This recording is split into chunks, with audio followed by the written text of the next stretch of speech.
नमस्कार, welcome divine audio book में परमहंस योगानंद जी की योगी कथामृत ऑटोबायोग्राफी ऑफ अ योगी। प्रकरण 9 परमानंद मग्न भक्त और उनकी ईश्वर के साथ प्रेम लीला। छोटे महाशय बैठो।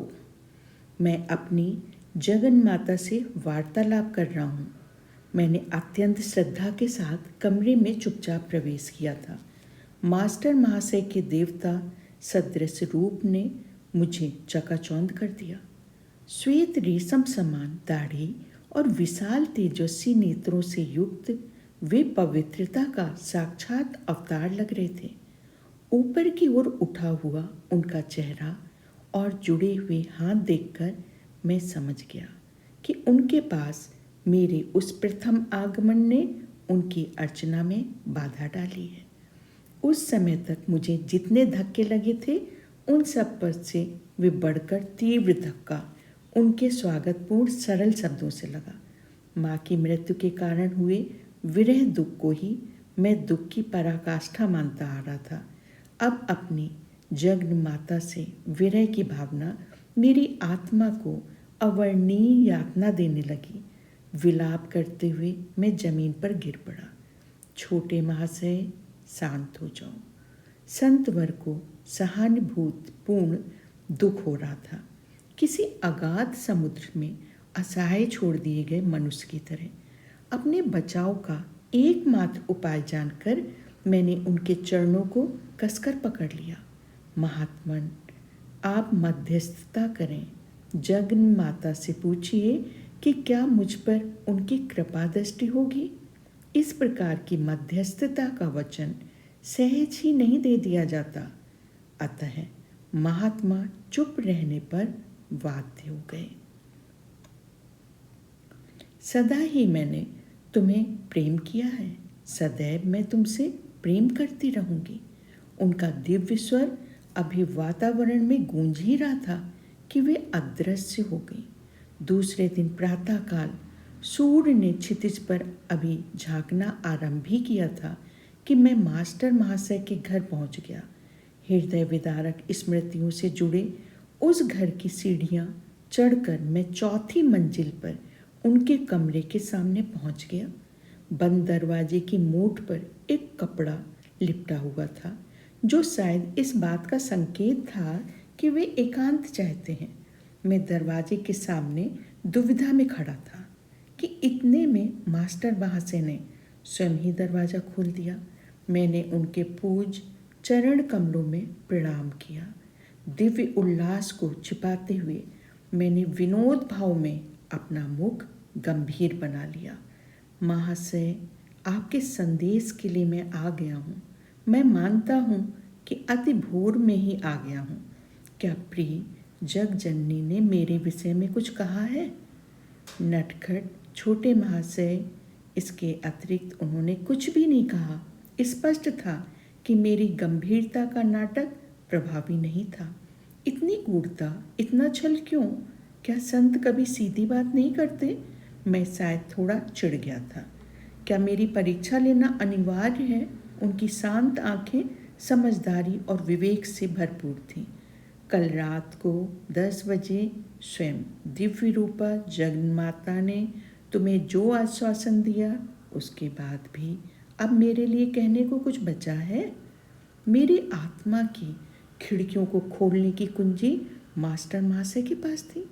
मैंने पुनः उनके चरणों में साष्टांग प्रणिपात किया, परंतु इस बार मेरी आंखों से जो अश्रु बह रहे थे वे अतीत हर्ष के थे, दुख के नहीं। क्या तुम सोचते हो कि तुम्हारी भक्ति ने माता की अनंत करुणा को नहीं छुआ है? ईश्वर का मातृभाव, जिसे तुमने मानवीय और दैवीय रूपों में पूजा है, तुम्हारी आर्त पुकार का उत्तर दिए बिना कदापि नहीं रह सकता। वे सीधे साधे संत कौन थे जिनका परम सत्ता से किया गया छोटे से छोटा अनुरोध भी मधुर स्वीकृत पा जाता था? इस संसार के जीवन में उनकी भूमिका अत्यंत साधारण थी, जो मेरी दृष्टि में विनम्रता के सर्वश्रेष्ठ व्यक्ति के अनुरूप थी। एमहर्स्ट स्ट्रीट के इस घर में मास्टर महाशय लड़कों के लिए एक छोटा सा हाई स्कूल चलाते थे। उनके मुंह से कभी डांट फटकार का कोई शब्द नहीं निकलता था। उनका अनुशासन किसी नियम या छड़ी की वजह से नहीं था।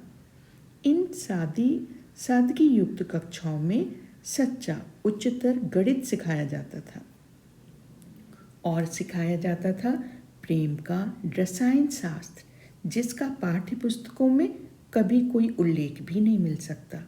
अगम प्रतीत होने वाले नीरस उपदेशों की अपेक्षा आध्यात्मिक संसर्ग के द्वारा ही वे अपने ज्ञान का प्रसार करते थे। जगत जननी के विशुद्ध प्रेम में वे इतना चूर रहते थे कि मान अपमान की बाह्य औपचारिकताओं की ओर उनका कोई ध्यान ही नहीं रहता था। मैं तुम्हारा गुरु नहीं हूँ, तुम्हारे गुरु थोड़े समय बाद आएंगे, उन्होंने मुझसे कहा। उनके मार्गदर्शन में प्रेम और भक्त के रूप में तुम्हें मिली ईश्वर की अनुभूतियाँ उनके अगाध ज्ञान की अनुभूतियों में रूपांतरित हो जाएंगी।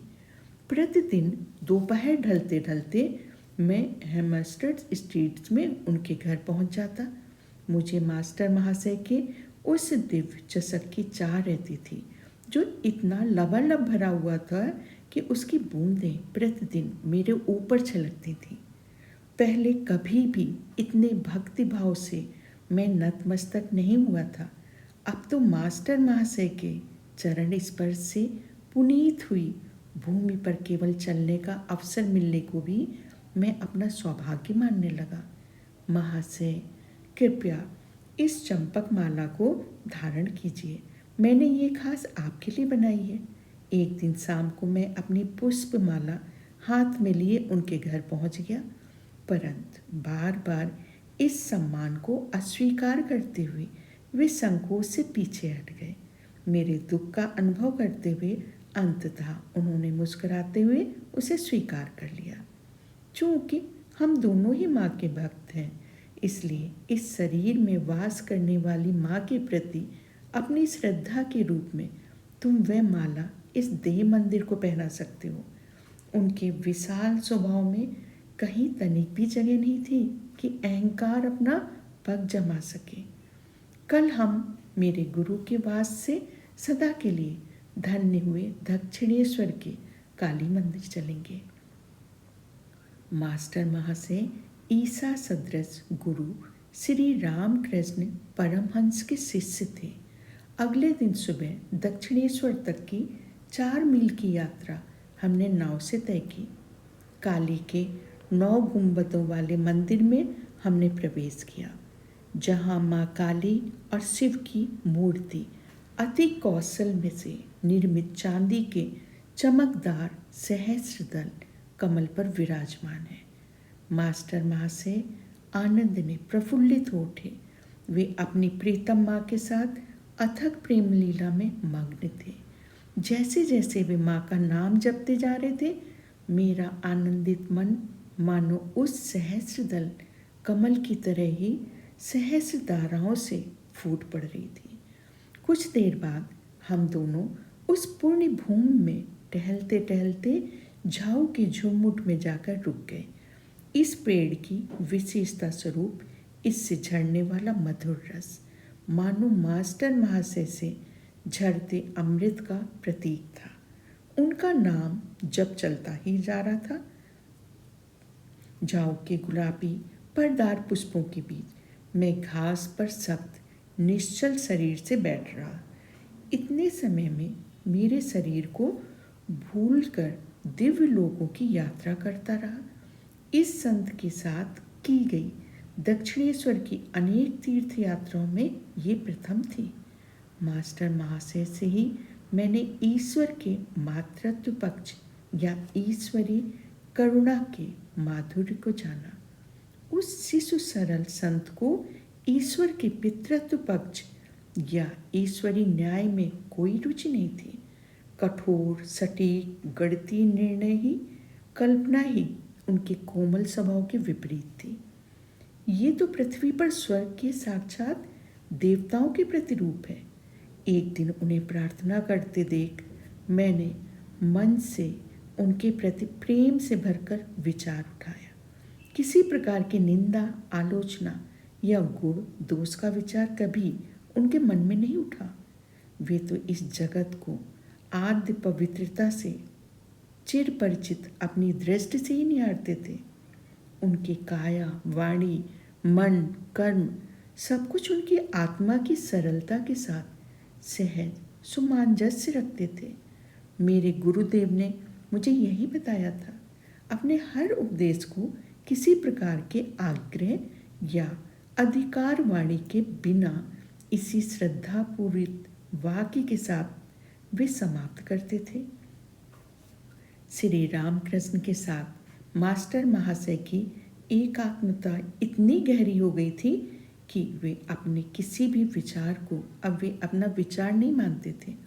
एक दिन संध्या समय मास्टर महाशय और मैं एक दूसरे का हाथ थामे उनके स्कूल के पास वाले रास्ते पर चल रहे थे। मेरा आनंद फीका हो गया जब एक परिचित घमंडी व्यक्ति वहां आ पहुंचा।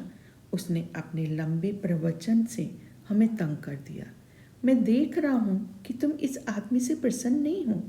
मास्टर महाशय की मेरे कान में ये फुसफुसाहट अपनी ही बातों में मग्न उस घमंडी को सुनाई नहीं दी। मैंने इस बारे में जगन्माता को बता दिया है। उन्हें भी हमारी दुखद परिस्थिति का ज्ञान है।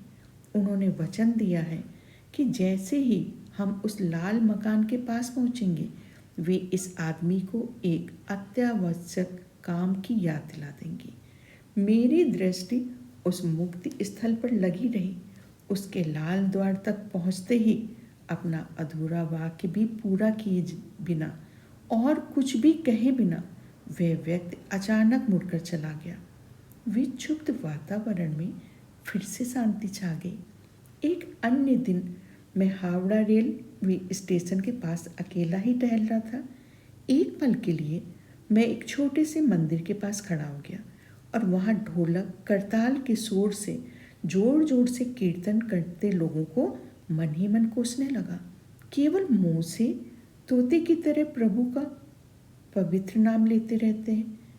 इन लोगों के कीर्तन में भक्ति का कितना अभाव है। मैं मन ही मन सोच रहा था। अचानक मास्टर महाशय को तेज कदमों से अपनी ओर आते देखकर मैं विस्मित हो गया। महाशय, आप यहाँ कैसे? उस संत ने मेरे प्रश्न की ओर कोई ध्यान न देकर सीधे मेरे मन के विचार का उत्तर दिया। क्या ये सच नहीं है छोटे महाशय कि प्रभु का नाम किसी भी मुंह से क्यों ना निकले मधुर ही लगता है, चाहे वो मुंह अज्ञानी हो या ज्ञानी हो। उन्होंने स्नेहपूर्वक एक हाथ से मुझे अपने अंक में भर लिया।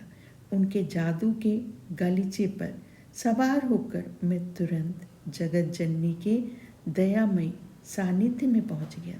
क्या तुम कुछ बायोस्कोप देखना चाहोगे? एक दिन अपराह्न को एकांत प्रिय मास्टर महाशय ने यह प्रश्न सुनकर मुझे आश्चर्य हुआ। उस समय भारत में चलचित्र को बायोस्कोप कहते थे। मैं सहमत हो गया। किसी भी कारण से क्यों ना हो, उनके सानिध्य में रहने का आनंद मेरे लिए पर्याप्त था। द्रुत गति से चलते हुए थोड़े ही देर में हम कोलकाता विश्वविद्यालय के सामने स्थित बगीचे में पहुंच गए। मास्टर महाशय ने दीघी जलकुंड के पास स्थित एक बेंच की ओर इशारा किया। यहाँ कुछ देर बैठते हैं। मेरे गुरुदेव ने मुझे बताया था कि जब भी कोई जलाशय दिखाई दे तो ध्यान करना चाहिए।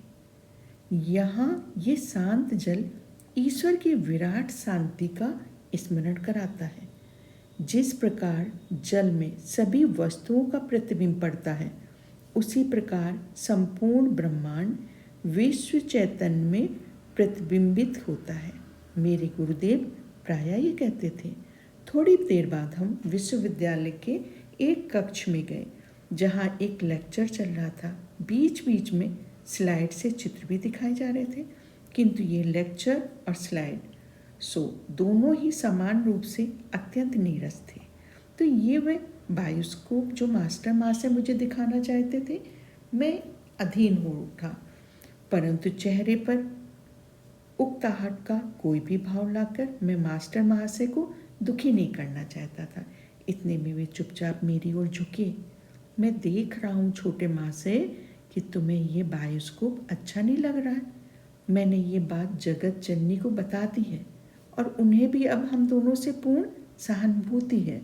उन्होंने मुझसे कहा कि अभी बिजली की रोशनी बंद हो जाएगी और तब तक पुनः नहीं जलेगी जब तक हम दोनों यहाँ से खिसक ना लें। जैसे ही मेरे कान में चल रही उनकी ये फुसफुसाहट समाप्त हुई, कक्ष में अंधेरा छा गया। अब तक ऊंची आवाज में जो जोर जोर से व्याख्यान दे रहे प्रोफेसर महोदय की वाणी विस्मय से एक पल के लिए रुक गई और फिर उन्होंने कहा, इस कक्ष की विद्युत प्रणाली में कुछ गड़बड़ मालूम होती है। इतने समय में मास्टर महाशय और मैं उस कक्ष के द्वार से बाहर निकल चुके थे। बरामदे में से जाते हुए मैंने पलटकर पीछे देखा तो उस कक्ष में फिर से रोशनी हो गई थी। छोटे महाशय, उस बायोस्कोप से तुम निराश हो गए थे, परंतु मैं समझता हूँ कि तुम्हें एक दूसरा बायोस्कोप अवश्य पसंद आएगा। मास्टर महाशय और मैं विश्वविद्यालय भवन के सामने एक फुटपाथ पर खड़े थे। उन्होंने हृदय के स्थान पर मेरी छाती पर धीरे से थपकी दी। उसी के साथ मुझ पर एक अद्भुत निस्तब्धता छा गई, जैसे आधुनिक बुलपट। यदि ध्वनि यंत्र में कुछ खराबी आ जाए तो मूक चलचित्र बन जाते हैं। इसी प्रकार विधाता के हाथ में किसी अगम्य चमत्कार के द्वारा जगत के सारे कोलाहल का गला घोंट दिया। पदयात्री, ट्राम गाड़ियाँ, मोटर कारें, बैलगाड़ियाँ, लोहे के चक्कों वाली घोड़ों गाड़ियाँ सब बिना कोई आवाज़ किए इधर से उधर जा रहे थे। मैं अपने पीछे, दाएं, बाएं के सभी दृश्य वैसे ही देख रहा था जैसे अपने सामने के दृश्य। मानो मेरी दृष्टि सर्वव्यापी हो गई हो। कोलकाता के उस छोटे से हिस्से की समस्त गतिविधियों का परिदृश्य मेरे समक्ष बिना कोई आवाज़ किए चल रहा था। राख की पतली परत के नीचे नजर आने वाली अग्नि की दीप्त के समान मध्यम प्रभा सारे परिदृश्य में व्याप्त थी। मेरा अपना शरीर उस परिदृश्य में विद्यमान अनेकानेक परछाइयों से अधिक कुछ भी नहीं लग रहा था। फर्क सिर्फ इतना था कि मेरे शरीर की परछाई निश्चल थी, जबकि अन्य सभी परछाइयाँ बिना किसी आवाज़ के इधर उधर आ जा रही थी। कई लड़के जो मेरे मित्र ही थे मेरी ओर आए और चले गए। यद्यपि उन्होंने मेरी ओर सीधे देखा, परंतु उसमें पहचान का कोई संकेत नहीं था। इस अद्वितीय मूक नाट्य ने मुझे एक अवर्णनीय आनंद से विभोर कर दिया। मैं किसी आनंदामृत के झरने से जी भरकर अमृत पान कर रहा था। अकस्मात मेरी छाती पर पुनः मास्टर महाशय का कोमल आघात हुआ। जगत का कर्णग्रस्त कोलाहल मेरी अनिच्छुक श्रवण इंद्रियों पर टूट पड़ा। मैं लड़खड़ाया जैसे किसी ने अत्यंत नाजुक स्वप्न से निष्ठुरता पूर्वक जगा दिया हो। वह दिव्य मदिरा मेरी पहुंच से बाहर हटा दी गई। छोटे महाशय, मैं देख रहा हूँ ये दूसरा बायोस्कोप तुम्हें अच्छा लगा। वे मुस्कुरा रहे थे। मैं कृतज्ञतावश उनके सामने भूमि पर माथा टेकने के लिए झुकने लगा। अब तुम मेरे साथ ये नहीं कर सकते, उन्होंने कहा। तुम जान गए हो कि भगवान तुम्हारे देह मंदिर में भी स्थित है। मैं जगन माता को तुम्हारे हाथों के माध्यम से अपने चरणों को नहीं छूने दूंगा। यदि किसी ने सीधे साधे विनम्र मास्टर महाशय को और मुझे उस समय उस भीड़ भरे फुटपाथ से दूर जाते देखा होगा तो उसे अवश्य ही संदेह हुआ होगा कि हम दोनों नशे में धुत हैं। मुझे लग रहा था कि संध्या के प्रकाश की रंग बदलती छटाएं भी हमारी ही तरह ईश्वर के नशे में डूबी जा रही थी। तुच्छ शब्दों में उनकी महत्व कृपा का वर्णन करने का प्रयास करते हुए ये विचार मेरे मन में आए बिना नहीं रहता कि क्या मास्टर महाशय और अन्य संत जनों को जिनसे मैं मिला था उस समय ये ज्ञात होगा कि अनेक वर्षों उपरांत मैं एक पाश्चात्य देश में बैठकर उनके भगवत भक्ति रस से ओतप्रोत जीवन की गाथाएं लिखूंगा। उन्हें इनका पूर्व ज्ञान होता तो मुझे कोई आश्चर्य नहीं होगा, ना ही मैं सोचता हूँ मेरे पाठकों को होगा। जो यहाँ तक मेरे साथ रहे सभी धर्मों के संतों ने ईश्वर को दिव्य प्रीतम बनाकर उस सरल आधार पर ईश्वर साक्षात्कार प्राप्त किया। चूंकि परम ब्रह्म निर्गुण और अचित है, इसलिए मानवीय विचार और आकांक्षा ने सदा ही उन्हें जगन्माता का रूप दिया। साकार सगुण ईश्वर और निराकार निर्गुण ब्रह्म के मतों का संयोग हिंदू विचारधारा की प्राचीन उपलब्धि है, जिसका प्रतिपादन वेदों और भगवत गीता में किया गया है। परस्पर विरोधी विचारों का ये मिलाप हृदय और बुद्धि दोनों को ही संतुष्ट करता है। भक्ति और ज्ञान मूलतः एक ही है। प्रपत्ति ईश्वर में आश्रय लाना और शरणागति ईश्वरी अनुकंपा के प्रति संपूर्ण समर्पण भाव वस्तुतः सर्वोच्च ज्ञान के पथ है।